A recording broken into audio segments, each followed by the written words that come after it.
We all with an open face, beholding as in a glass. So when you look at yourself at that mirror, who do you see? You're seeing yourself. So as you're looking at the world, you're looking at yourself. That's you. You are transforming into the same image that you are seeing in that mirror. I just want you to know that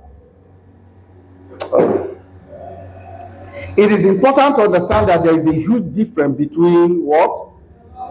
And well-being is identical with wealth, while being well off is identical to riches. You have a car, you have a house, you have business that is flourishing. You are what? Well off. That's well off.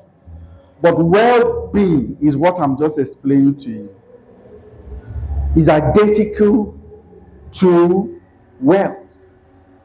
Your well-being.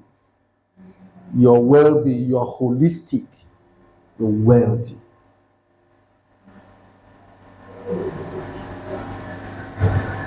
Wealth and riches are not one or the same thing. Being wealthy is not about money. Being wealthy is about value and essence. What is your value? What is your essence? When you talk about essence, we are talking about the inner person. Then when we talk about value, we are talking about your offerings. Essence. Essence. What's your what? What's your true essence? What's your belief system? What's your faith? What do you believe in? So, essence, that's what gives you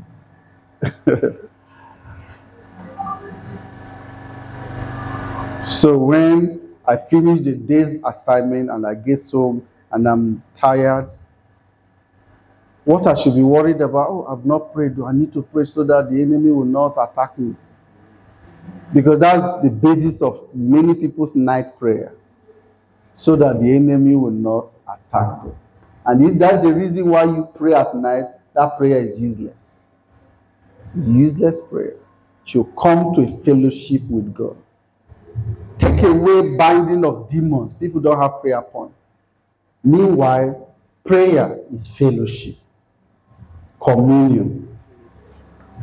So every time you come to your father, your physical father, every time you interact with him, you're telling him about one bully who is always bullying you in school, or somebody who is always attacking you. Every time you come to him, that's what you're talking about. How good is that relationship? If you want to get his attention, praise him. Talk good of how he's been helping you, how he's been good to you, how he has been nice to you, and you're praising him, right? And after that, you do not make any demand, you walk away. Do you need to place a demand before he responds? You watch your child now pray. Do you need him to ask him for, in fact, do you need your son, sir, to come and beg you for school fees to pay his school fees? No. Or beg you for food to give you food? No. Then how will I convince myself that I need to ask the father for?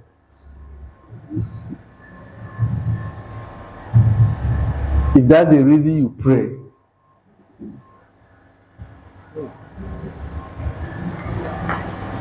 I can't remember when I came to prayers, oh Lord, help me, this one, that one, this one.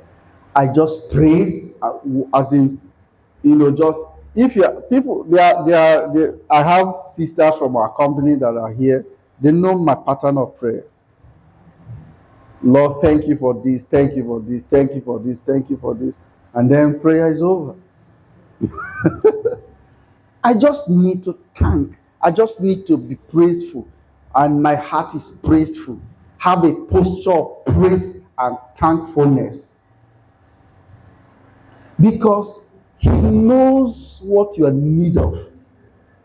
Jesus says, I do not say that I will ask the Father for you, for the Father knows what you... Oh, no. So to determine your net worth, you need to ask yourself questions like, what solutions do I need to provide? Around your environment, what solutions do you need to provide? What problems am I solving? Because money is an exchange for value, exchange for problem solved. The more problems you solve, what will happen? The wealthier you become. The wealthier you become. Listen to me, there is no problem without a solution.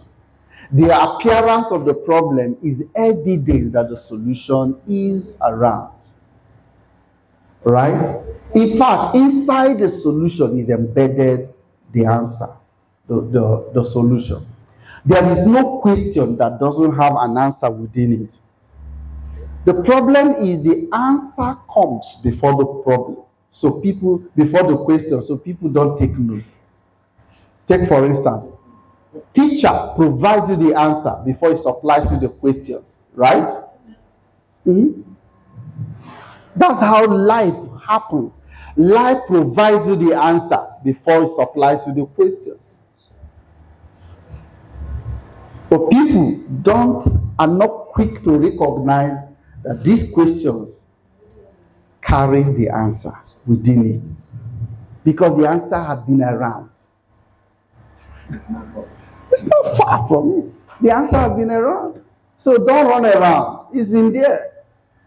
The wealthiest set of people in the world, such as Bill Gates, Carlos Slim, Warren Buffett, and all of these people, are where they are today because they understand the following powerful laws of wealth creation, which I want to share with you. They understand this. Whatever that made these people, no matter the color of their skin, thank God we have Dangote, we have Forosho Alakija. I'm sure you know that woman. Huh? How many of you know Forosho? You don't know her? Wow, the wealthiest black woman on earth. And she's in Lagos here. She's not in America. She lives in Lagos. Nigeria. By the way, Dangote, is he from America? He's from Kano. He's here. See, if it ever happened with anyone here, then it's possible with any other person. Right? So I want you to understand this. The law of intention. Say it with me. I want you to write it down. The law of intention. The law of intention. This is a powerful law. If you understand this law, my friend, you will change your world. You will change your world. The law of intention. You need to have a personal will to conquer the world in your chosen fields of endeavor. You need to be intentional about creating solutions to problems. Intentional. Because nothing just happens. A lot of people live life to chance. Nothing just happens. Okay? Creating value as well as creating wealth. You need to be what? Intentional. Intentional. You need to ask yourself questions. We are going to come to that question. But first, you need to be intentional about life. This is why I'm doing this. And you're doing it, you're committed to doing it because there is a reason. David asked his elder brother, is there not a cause? Before facing Goliath. You remember? Is there not a cause? The brother said, why are you here? You naughty boy. You left those sheep, blah, blah, blah. He said, is there not a cause? And he turned away. When you have a cause, you can never be defeated in life. That's intention. That's the law of intention. That there is a reason why I'm doing this. Somebody else is trying to distract you. People are saying all kinds of things. There is a reason. And you are intentional about it. So you are intentional about when you wake up. You are intentional about when you go out. You are intentional about when you read. You are intentional about when you do what you do. You are intentional about it. And when you are intentional about it, it will be a result of a conviction, which nothing else will take you off from. So you need to be intentional about life. Life is a serious business. Life is a serious business. Don't be casual about it. A lot of people are casual about life. Roam around the streets, roam around school, chat, idle chatting, and then on social media, waste precious time that will never be recovered. See, the worst regret anybody will have in this life is to come to be aged, to come to an old age and realize that he can no longer recover all the time that he has wasted. It's a terrible regret. Whatever we have to do now, we have to be intentional about doing it. So look at the questions you need to ask yourself.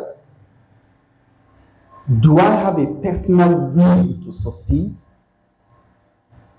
Or do I need to be coerced, to be encouraged, to be motivated? Do you have a personal will to succeed? Do I have a personal will to become wealthy?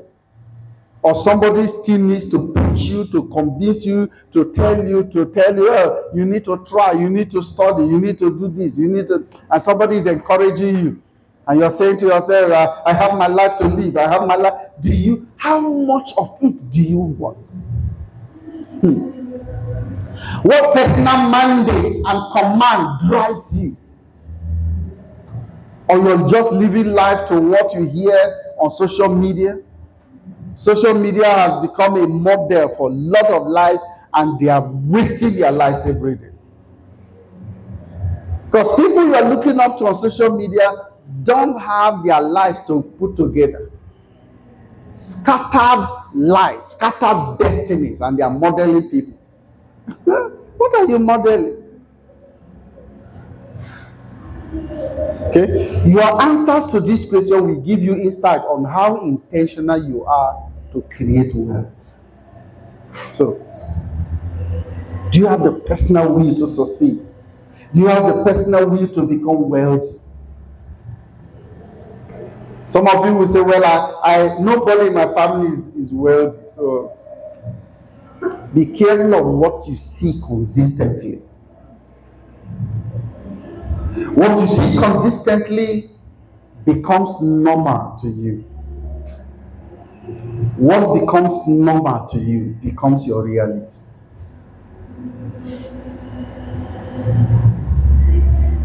So, the things I taught my children is, you live here, but you don't belong here. You're bigger than. Don't look at the environment where you live and feel that you are a product of this environment. You are not. You are bigger than this place. So you don't relate with people, and you don't. No. You're bigger than this place. Keep on telling yourself you're bigger than this place. So you don't relate with everybody. You're bigger than this place. You have to be intentional. So if you keep seeing it and keep seeing dirty environment and keep seeing all kinds of misbehaviors around, and then you adapt to it naturally, you have injured yourself.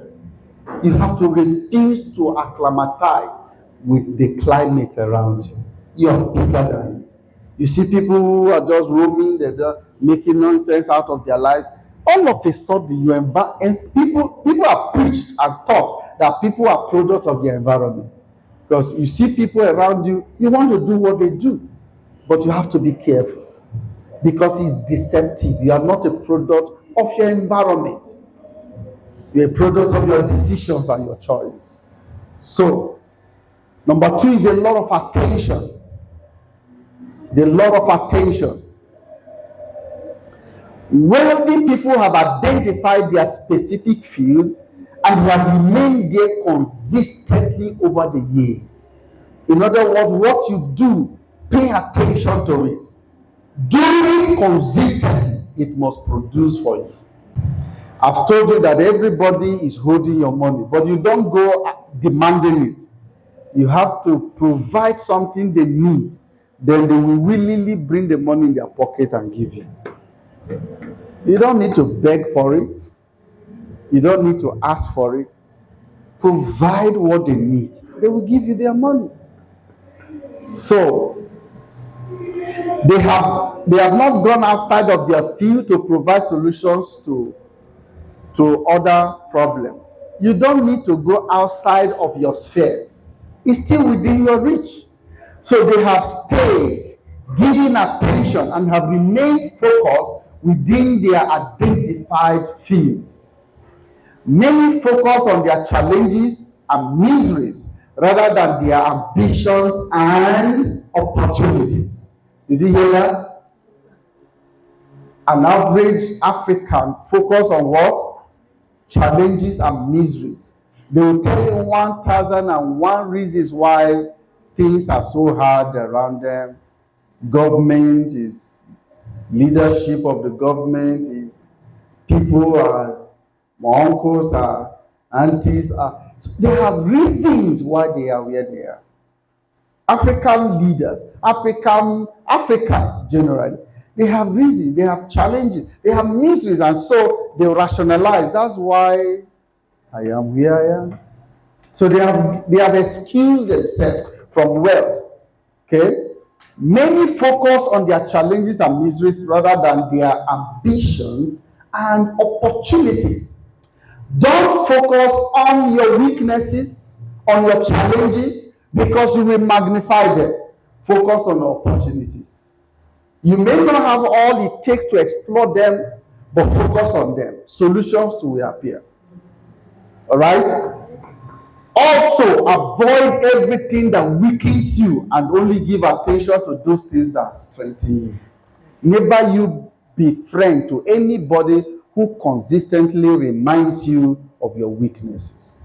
Reminds you how bad you are, how bad your temper is, how bad your temperament is, how bad your attitude is, how bad your decisions are, how bad your actions. Stay away, because you keep hearing it, it will just become you. There are people who are in troubled marriages because of what I just said. You are useless, you are worthless, and all she keeps hearing is useless, worthless. She will start misbehaving. She will start behaving like mumu, because that's what she keeps hearing. And then the man is complaining, you just keep on getting worse. He doesn't know it's the cause. Keep saying it, you harvest it. God came and saw darkness. Did he say darkness give way? No, he spoke what he wanted to see. Let there be light. In fact, not let there be light. The original translation is light be. Say what you want to see. But no, they will focus on you are this, you are that, complain.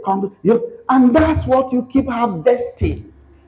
Because that's what you're sowing with your mouth. So my friend, give attention to your strength, the area of your strength. It will magnify and swallow the area of your weakness. Nobody that doesn't have an area of weakness, one area of weakness or the other, but your strength will swallow it up. So just be determined to succeed. Listen, if you have bow leg, or is it curl leg now? The bow is this one. Curl leg or bow that is so bad, when you succeed, everybody will start adjusting to walk like you do. I'm telling you.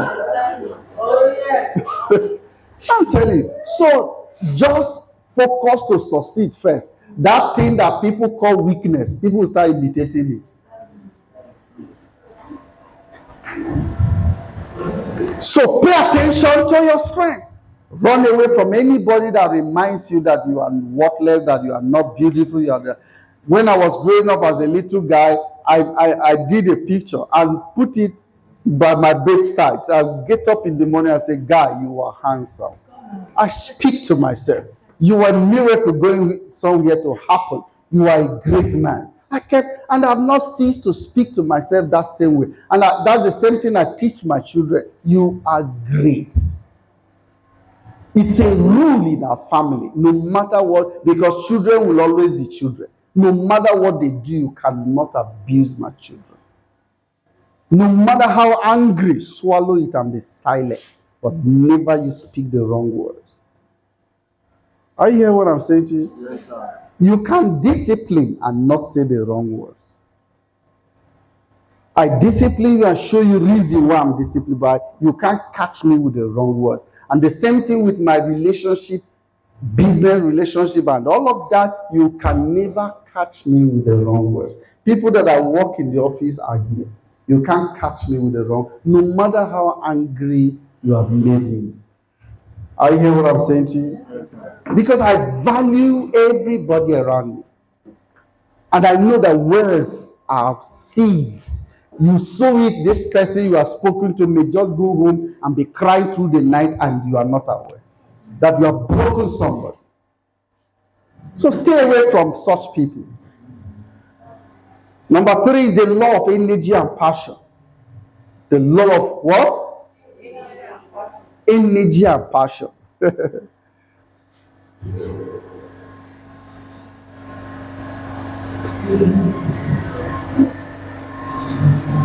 Wealthy people have identified their areas of passion and have committed their energy to it. So you must have a passion, a vision, a mission, or a passion. There is no way to it. There is no alternative way to it. So deploy your energy to the area of your passion and you will be a success. Many lose their energy to negativity and many have lost their passion as well. Because when you invest your energy in the area of your negativity, what do you expect? It will deplete. When you focus on what is not working, you deplete your energy. Where do you waste your energy? I want you to help me ask your neighbor, where do you waste your energy? Because energy is invested. It's an investment. What you do daily is an investment of your energy. Hello? What you do daily is what? An investment of your energy. So don't waste it. Don't waste it. If you waste it through, if you do it through or engage in idle chatter, you're wasting your energy. Get involved in things that will not move you forward in life, you're wasting your energy. So, what are you passionate about? What are you passionate about? What do you do that you never seem to get tired of? I want you to think about this briefly now. What do you do that you don't easily get tired of? What are you passionate about? What are you passionate about? This is the key. This is the key to even knowing yourself. It's amazing that a lot of people seated here today don't even know themselves. If I ask you, who are you? Do you really know? Do you really know you? Amazing. And so, to finding you, you need to know, what am I passionate about? What do I do that I never seem to get tired of? Unfortunately, a lot of people get involved in negativities and they have become addicted to it. So now they don't get tired of smoking. They don't get tired of womanizing and manizing, because it's the same thing now. There are manizers and there are womanizers. You don't know? There are girlizers and boyizers, my brother. They don't get tired of it. Investing energy or wasting energy. What is that you do most naturally and you don't have to struggle? What is that? What is it that you love? What is it that you love? Amazing thing, again, like I said, people love the wrong things. People love the wrong things. If we decide to delve into your chat history. It will be amazing.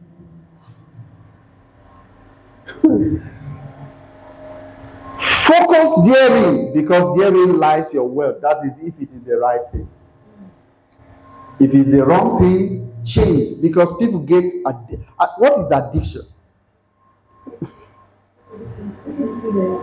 There are things that look as if that is not sin, but somebody is addicted to it and is not helping.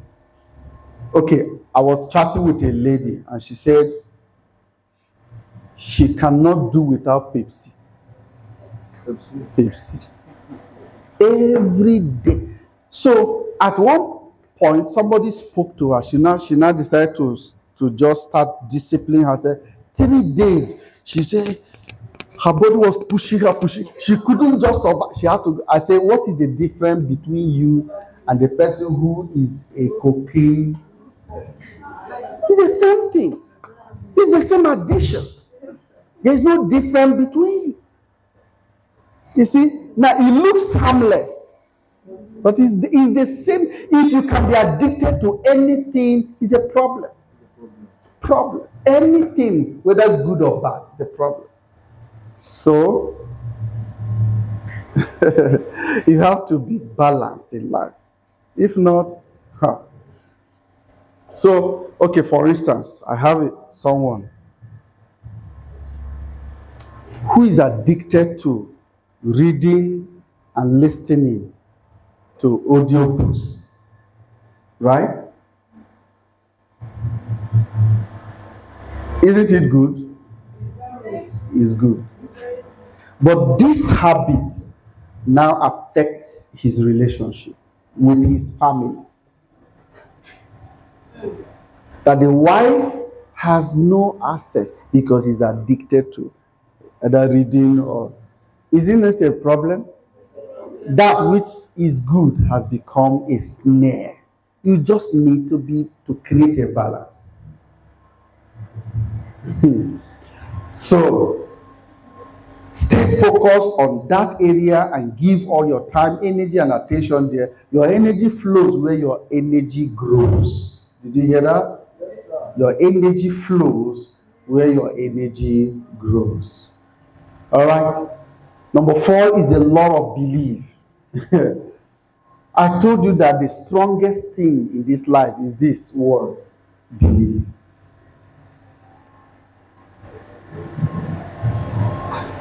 That you remember that man that the disciples couldn't cast the demon out of his son. So when Jesus comes, he does it. No, the man said, Jesus said, how long shall I be with you? That statement was referred to the disciples or to the man?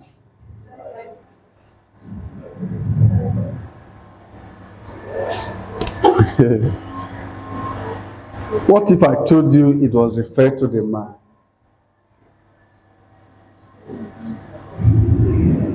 Because Jesus said to the man and not to the disciples. He said to the man, do you believe? He said, yes, Lord, I believe. Help my unbelief. So that statement is referred to the man, not to the disciple. Afterwards, the disciples now asked Jesus, why didn't we cast it out? This is another mistake I want you to understand, because the Bible you read had been translated from point to point, and many times there are transcription errors. So some versions said, Jesus said, this kind goeth not except by prayer. Okay, now I ask you, sir, why couldn't I do this? And you said the only way to do it is by this. But you didn't follow that, and yet you did it. That's a contradiction to what you just said. You just told me that I can't do it except by fasting and prayer. And you didn't go to fast and pray, and yet you did it. You contradicted yourself. Because you are a teacher, you are a model. You should show example. You understand? Jesus didn't say that.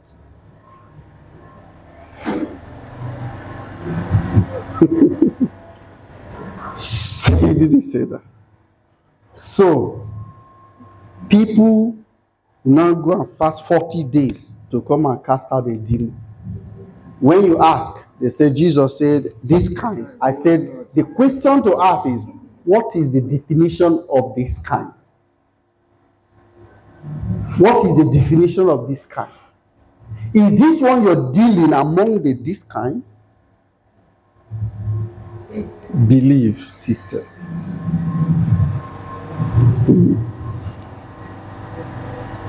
So I have a belief system that I'll be eating my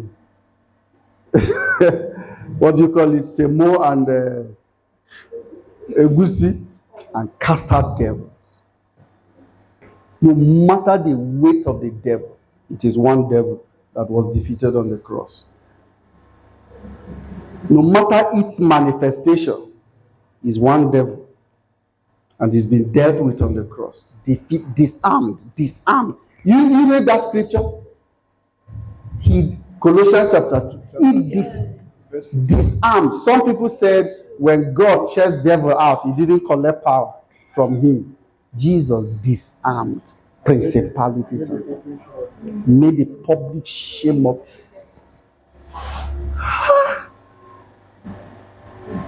Toothless bulldog is barking, whoa, no teeth. And people are afraid. Afraid of what? Somebody that has been defeated. Disarmed. He doesn't have it anymore. And he gave me power and authority to trample upon him and all the powers of the enemies. And nothing shall by any means hurt me. Believe. Somebody say believe. If I sit down with you on scriptures, you will never, that you'll be walking, you will see what people are afraid of. You will go there, want to see, because it doesn't exist.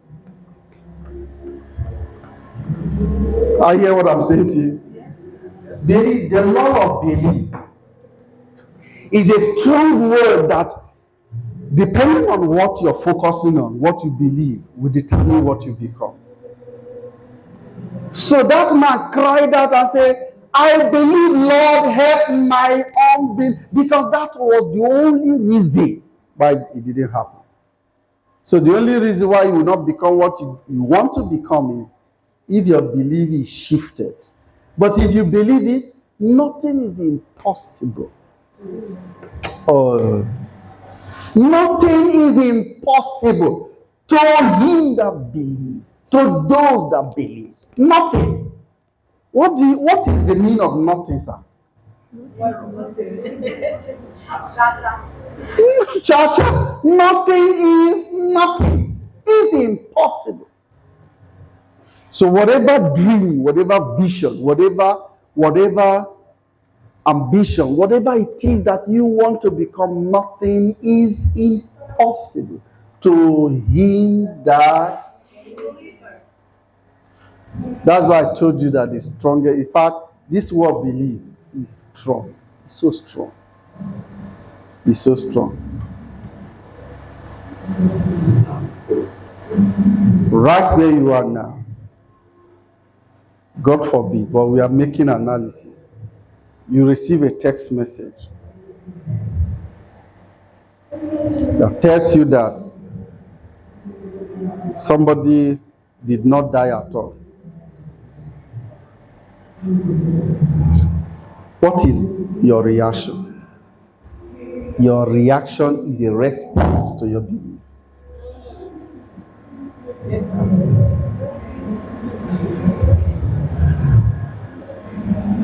I train myself to learn to say, I'm sorry. But I don't know how to tell anybody who tells me that he's sick, sorry. Because that's not my belief. My wife, she has come to understand, this one, deal with it now. Because you don't expect me to say, I'm sorry, you start painting. Deal with it. Right? Because belief is strong. I have a settled mindset. Imagine that you receive such message and you look at it and say, it will be well. And you relax here and you keep listening. God knows that this guy, and you walk away from here and find a miracle. Some things that get at people is what Satan just uses to take permission. Reaction is access to that permission or approval of that permission. Your reaction is approval of that permission. People will think that they are human. I'm being human. Hey, you are not human. You are spirit. Did you hear what I said? You are spirit. Stop behaving like human. Humans. He that is born of the flesh is flesh. He that is born of the spirit is spirit. Humans are born of the flesh. Believers are born of the spirit. We are the only one that place a limit to our earnings in life, to our income in life. If you have never handled 10 millionaire, or you've never handled 1 millionaire successfully, and you're giving 10 millionaire, you will reduce it to where you have capacity to manage. The worst thing you will give to someone who has never managed more than $1 million is to give the person 10 million. You have given the person problems. He will crash down money to his level. Guess what? He'll start making lists of car to buy, clothes to wear, things to eat and drink. You must reduce it to the level of his capacity to grow, which is his learning. So giving people money is not the best solution. It is allow them grow. Teach them to grow. What areas of your life do you need development? That's what makes you grow. What areas of your life do you lack the competencies to grow and to become the wealthy person that you want to be? What kind of personal development is best for you? If you can identify that area of development, focus on it and build your capacity, because it's all about capacity, right? So you must also constantly grow and learn, for yesterday's knowledge or revelation could be obsolete for today's lifestyle. You know, the problem the church has had is building monuments around revelations that grow. Revelations are not constant. I've just told you that angels keep seeing another side of God and bow, another side of God and bow. So you just cut one revelation, you build monuments and doctrines around it. So your result and outcome in life will expand only at the same rate as your personal growth. If you grow inwardly, you must grow outwardly. If you are not growing, I don't know. Number 6, the law of service. This is a very strong one. The very strong one. Okay? So, this is the action of serving, helping, or benefiting another. It is defined as the behavior that is conducive to the welfare or the advantage of another person. Many times we focus too much on ourselves that we don't focus on others. If you want to be wealthy, focus on others. Focus on helping others. Okay? We make a living by what we get, but we make a life by what we give. Did you hear that? So if you keep it, you can make a living by it. But if you give it, you have made a life. You have earned a life. Nobody goes anywhere who hoards. If you hoard knowledge, you won't grow. The more you give knowledge, the more you grow. I'm sure you know that. The more you teach others, the more you learn. The more you learn, the more you grow. So the same thing with money. The same thing with everything. Okay? So service is something done not for yourself, but for the benefits of another. It is a provision of facilities to meet the needs or the use of another person. So not he who has much is rich, but he who gives much away. Did you hear that? Not he who has much is rich, but he who gives much away. So for you to become successful or wealthy in life, you must be willing to serve. And that service is not to you, but to other people. Just like in the game of table tennis, those who serve well win easily. And those who do not serve well end up losing.